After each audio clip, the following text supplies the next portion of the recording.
नमस्कार दोस्तों, विशाल आयुर्वेद अमृताराम में मैं डॉक्टर विशाल शिवरे आप सभी का सदैव स्वागत करता हूं।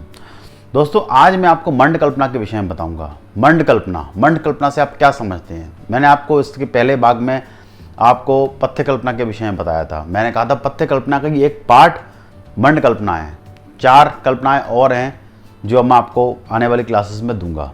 तो ये पूरे टॉपिक एक सीरीज़ में चल रहे हैं। आप मेरे पुराने वीडियोस भी देखिएगा पथ्य कल्पना से संबंधित, तब आप आने वाले इस वीडियो को देखेंगे तो आपको कई चीज़ें और ज़्यादा अच्छे से क्लियर होंगी।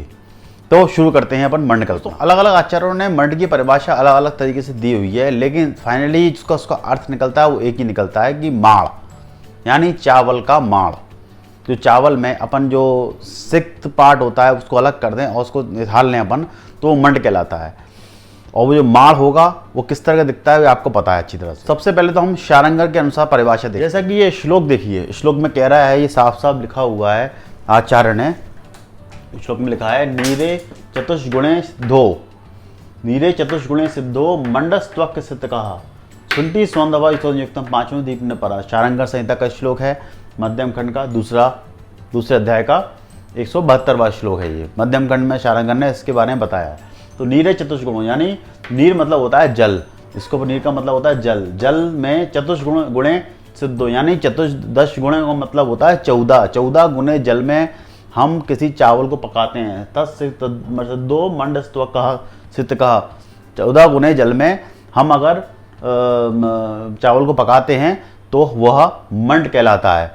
देखो, हमने आपको एक दोहे के माध्यम से बताया था, अन्न विलेपी मंड यवागु 4 5 14 6 लागू। तो मंड में लिखा हुआ था साफ साफ, वहाँ पे आप देख सकते हैं डिस्प्ले पर भी कि 14। पिछले मैंने आपको पथ्य कल्पना में ये बताया था कि 14 गुने जल में। आपको कुछ याद ना हो तो आप वो रेफरेंस लिखकर भी आप अपना काम चला सकते हैं। अब उसी माड़ को, यदि जो मंड निकला उस मंड को अपन शुंठी सौंदव संयुक्त 5वें दीप न पर, यानी हम अगर उसमें शुंठी यानी सौंठ मिला दें और अगर उसमें हम सौंदव लवण मिला दें तो वो और भी ज़्यादा रुचिकारक हो जाता है और हमको उसको पीना चाहिए, जिससे हमारे काफ़ी हद तक दोष दूर होते हैं, काफ़ी बीमारियाँ दूर होती हैं। 4 पर 200 ग्राम्स ऑफ तंडुल मतलब राइस। तंडुल is taken a clean stainless steel vessel along with 14 parts of the water, यानी 700 ml वाटर। फिर the vessel of the placed over mild fire and cooked until all the rice particles are properly cooked. ठीक। Later is the liquid part mund. The filtered and the liquid filtered without a solid rice part is taken a mund. Thus, this liquid filtered the added and the desired quantity of shunthi churn and the sondhav lavan and administrated. It will be a good digestive and the appetizer. दोस्तों, इसके आगे भी अगर सुश्रुत की बात की जाए, सुश्रुत ने भी यही बात कही, सिक्ते विरतो हर मंडा, यानी ये मैं आपको पहले ही बता चुका हूँ कि जो सिक्त रहित हो विरहते रुंडा, यानी सुश्रुत ने कहा डलने का 10 गुणे मंडा, जो 14 गुणे जल में जो सुश्रुत ने डलन ने कहा है, सुश्रुत का जो टीकाकार हैं उन्होंने कहा 10 गुणों मंडा। तो यहाँ पे भी दोनों बातें सिद्ध होती हैं। तो स्वाभाविक है कि 14 गुना ही जल में ही हमको डालना है। अब दोस्तों, यहाँ पे मैं एक छोटी सी बात और बताना चाहूँगा कि माड़ का उपयोग हम क्यों करते हैं। तो दोस्तों, हम जितने भी पथ्य कल्पना हैं इसमें अगर कोई किसी भी रोगी क्या किसी हर स्वस्थ व्यक्ति के लिए जो भोजन कर रहा है उसको 1/4 भाग माड़ देना चाहिए। ये बेसिक कंसेप्ट है, ये हर जगह लागू होता है। क्योंकि अगर अपन माड़ देंगे तो उसको, और ये शुंठी सौंदव संयुक्त उसको आप प्रयोग करके देखिएंगे तो आपको पूरी तरह से लाभ मिलेगा। आपको अतिसार, गृहिणी, पाचन शक्ति जो आपकी भरपूर रहेगी, आप बीमार बहुत कम पड़ेंगे, लगभग ना के बराबर। ये प्रयोग 100% श्योर प्रयोग है, ये मैंने भी किया हुआ प्रयोग है। आप लोग भी इसको प्रयोग करें, बहुत इंपॉर्टेंट है पूरे आयुर्वेद शास्त्र में ये प्रयोग। जैसे कि आपने 400 ग्राम अगर कोई भी अन्न ले रहा है तो उसको 100 ग्राम लगभग मंड या फिर यवागु पेया विलेपी आपको उस व्यक्ति को देना चाहिए, जिससे उसका पाचन शक्ति भरपूर बनी रहे। खास तौर से मंड के बारे में विशेष रूप से ये कहा गया है। यवागु के विषय में भी यही वाली बात बोली गई है, ये यवागु में दे सकते हैं। अब ये क्या भला, ये आपको आगे आने वाली क्लास में बताऊंगा, तब आपको ज़्यादा अच्छे से क्लियर होगा। विषय में जो और आचार्यों ने कहा है, चरक ने जो कहा है और चरक ने जो बात कही है वो आप देख लीजिए। देखिए डिस्प्ले पर श्लोक कहता है मंडस्तु दिप्यानि वातम चापिन्नोमेत मधु करोति सुतांसि स्वेद संजय कपि लंघितानां विरक्तानां जीर्णे स्नेहे च तुष्याम दीपनावला लघुवाश्च मंड स्यात् पानधारणम चरक सूत स्थान में है 27वें अध्याय में इसका वर्णन। ये कह रहे हैं साफ साफ कि मंड अग्नि को प्रदीप्त करता है, वात का अनुलोमन करता है, सोतों को मृदु करता है, श्वेत जनन है। अन्य जिन लोगों का लंघन उचित रूप से संपादित हो गया हो, विरेचन सम्यक रूप से हो गया हो, स्नेह जीर्ण हो गया हो, पच जाने पर जिन लोगों को तृष्णा जो बढ़ जाती है, तो उन व्यक्तियों के लिए यह मंड दीपन लघु होने के कारण प्राणधारक होता है। साफ साफ लिखा है कि अगर कोई भी पंचकर्म जैसी कोई कल्पना भी पंचकर्म का ट्रीटमेंट लेने के बाद भी अगर इस कल्पना का उपयोग किया जाएगा तो बहुत ज़्यादा पेशेंट को लाभ होता है।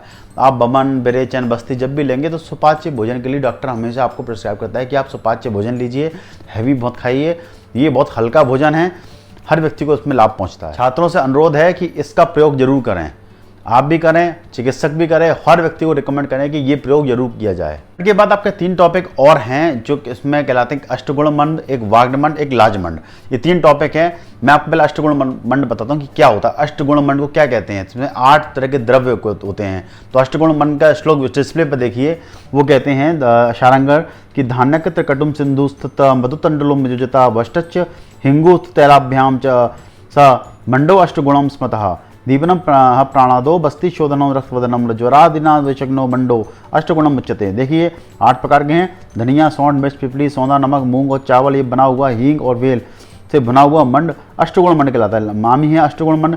ये क्या करता है? दीपन करता है, आपको डाइजेस्ट करेगा, बल्ले, बस्ती, शोधक और रक्तवर्धक आदि ज्वर नाशक, वात, पित्त और कफ को नष्ट करने वाला ये 8 गुणों का मंड कहलाता है। देखिए कितना इंपॉर्टेंट और कितना ज़्यादा गुणकारी है ये मंड। इसके बाद लेते हैं वाट्य मंड। वाट्य मंड का यहाँ अर्थ है जहाँ पे जौ की बात की जा रही है, यहाँ पे चावल की बात नहीं की जा रही कि जौ लिया अपन ने, जौ के अपन ने तुष मतलब उसका जो तिनका होता है उसको निकाल दिया, जब साबुत अपने पास अनाज बचा उसमें से तुष को निकालने के बाद हम उसको अच्छे से भूनेंगे।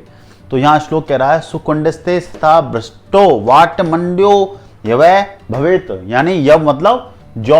यहाँ पे बात साफ साफ उस श्लोक में ये चीज कह रहे हैं। फिर उसने कहा कि उस जौ को निकालने के बाद हम 14 गुने जल में हम उसको पकाएंगे। 14 गुने जल में जब बनाएंगे उसको हम वाट्यमंड कहलाता है। बहुत इंपॉर्टेंट है।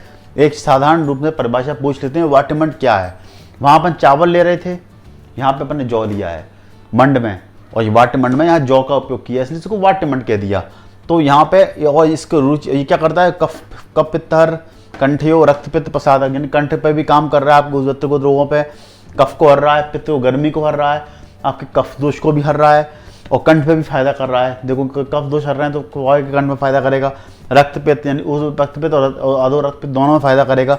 प्रसादनम ये सब रक्त पित्त का और अन्य बीमारियों को दूर करेगा। बहुत अच्छा प्रयोग है। ये लोग जनरली गांव में लोग यह सब इसका प्रयोग करते हैं। दोस्तों मंड कल्पना, वाड्यमंड कल्पना, लाजमंड कल्पना, इनके विषय में दीप का टीका भी एक है जो इसमें इसके बारे में बहुत सारे इसको विस्तार पूर्वक दीपिका टीका में बताया गया है। वो चाहो तो दीपक का टीका रिकमेंडेड है। आज जो पढ़ना चाहते हैं वो पढ़ें और विस्तार से वर्णन मिलेगा। जनरली बेसिक अर्थ पूरा यही है इसका और यही आपको याद रखना है। काफ़ी हद तक आपके कंसेप्ट इससे क्लियर हो जाते हैं। उसके बाद जो टॉपिक आता है वो है लाजमंड। लाजमंड से आप क्या समझते हैं? लाजमंड का मतलब होता है आपका, जहाँ लाज का मतलब है लाई से मतलब है। लाई मतलब खील। जो खील का जो अपना देखते हैं ना, चावल की खीलें आपने अक्सर दिवाली पे अक्सर घर में चावल खीलों से दिए जलाए जाते हैं, लोग खाते भी हैं। कितना कहते हैं कि बहुत ज़्यादा बच्चों के लिए दस्त में बहुत ज़्यादा उपयोगी है, खाना चाहिए लोगों को, पाचन शक्ति अच्छी होती है इससे। तो आपने जनरली ये त्योहारों पे सुना हुआ है कि लाई का प्रयोग क्या है, तो वहीं पे लाजमंड की यहाँ पे कल्पना की गई है। लाजमंड यानी मंड मिला हुआ है, यानी लाई का मंड। तो इसके लिए श्लोक शारंगर ने दिया है, देखिए डिस्प्ले पर। शारंगर कहते हैं लाजरवा तंडुले भ्रष्टा लाजमंड परिकीर्तित श्लेष पित्त हरोग्राही पिपासा ज्वर निजिम्मतः, यानी यह मंड धान खीलों से भुने हुए चावल से तैयार होता है। इसे लाजमंड कहते हैं। कफ पित्त नाशक होता है, मलारोधक होता है और आपका तृष्णा और ज्वर का नाशक होता है।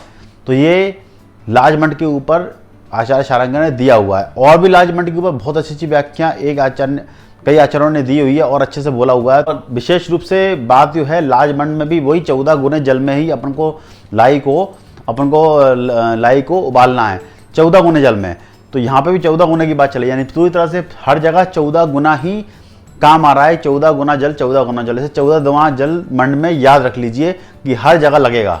जैसे कि चरक कहते हैं लाज पेया शमग्नि तू शम काष्ट कष्ट ध्येय न तुषा तृष्णा अतिसार शमनो धातु समय का शिवा राजमंडो अनज अग्नि जननो धाम मुशन निर्वाणा मंदाग्नि विषमाग्नि ना बाल वस्तता विशुषताम देश सुकुमारणाम लाजमंडम संस्कृता। ये साफ साफ इन्होंने जो आचार्य ने कहा कि जैसे इसका हिंदी में जो अर्थ है, लाजमंड क्षीण ज्वर वाले व्यक्तियों के लिए शम तृष्णा अतिसार शामक रक्त आदि धातुओं को समावस्था में रखकर जठराग्नि को प्रदीप्त करता है और हमेशा दाह और मूर्छा को दूर करता है। मंदाग्नि और विषमाग्नि मनुष्यों में, बालकों, वृद्धों, स्त्रियों, सुकुमारों में बहुत ज़्यादा लाभदायक होता है। ये आचार्य इस चीज़ को आचार्य चरक कह रहे हैं। बहुत देखिए कितना ज़्यादा उपयोग है, कितना ज़्यादा इसका उपयोग किया जा रहा है। आचार्य सुश्रुत भी कह रहे हैं, देखिए डिस्प्ले पर श्लोक लाजमंडो विशुद्धानाम पथ्यम पाचन दीपनी वातानुलोमो हद्दा पिपली नागर नियुक्ता।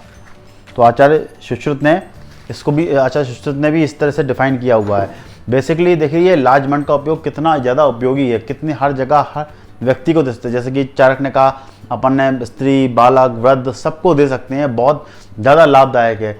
आपने देखा होगा कि हमेशा जो स्त्री रोगों में विशेष रूप से मांड होता है, इसके साथ कई दवाइयाँ दी जाती हैं क्योंकि स्त्री रोगों पे इसका बहुत ज़्यादा इफेक्ट है। आप मंड कल्पना से ही देते कि चावल के माड़ से आप पुष्यान्नक चूर्ण खाओ, ऐसा कई डॉक्टर लोग आपको लिखते हुए देंगे कि चावल के धोवन के साथ लो। तो ये यही मांड कल्पना का देखिए कितना ज़्यादा उपयोग है क्योंकि सीधा आपके पूरे सिस्टम पे काम कर रहा है। आपके एंडोक्राइन सिस्टम से लेकर के आपके पाचन शक्ति से लेकर के हर चीज़ पे काम कर रहा है। ये विशेष रूप से सारे ऑर्गन्स को ये ठीक कर रहा है। तो ये इसलिए मांड कल्पना का बहुत ज़्यादा चिकित्सा शास्त्र में उपयोग किया जाता है। कई जगह डॉक्टर लोग चावल के माड़ के साथ जो दवाई पायल्स फिस्टुला में भी जो मेडिसिन होती है वो देते हैं ताकि कॉन्स्टिपेशन ना हो, किसी भी रोगी कॉन्स्टिपेशन ना हो, घृणी रोग से ग्रसित ना हो, ताकि उसके रोग की चिकित्सा में फ़ायदा मिले उसको।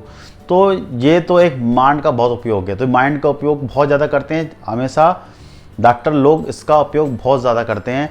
अनुपान और सहपान में भी इसका उपयोग किया जाता है। तो इसलिए मांड बहुत इम्पॉर्टेंट है, आप इसका उपयोग कीजिए और लाजमंड, वाडमंड और मंड का अपने व्यवहार में उपयोग कीजिए, आपको लाभ पहुंचेगा। तो दोस्तों इसके साथ ही अपन मंड कल्पना समाप्त करते हैं। दोस्तों अगली सीरीज में पेया, विलेपी और यवागु के विषय में बात करूंगा जो बहुत इंपॉर्टेंट है। और यवागु तो एक बहुत बड़ा टॉपिक है, उसको मैं अलग से बहुत बड़े तरीके से बताऊंगा। तो अगली सीरीज़ का मेरे इंतज़ार कीजिए और मेरे साथ बने रहिए। अब मुझे आज्ञा दीजिए, धन्यवाद।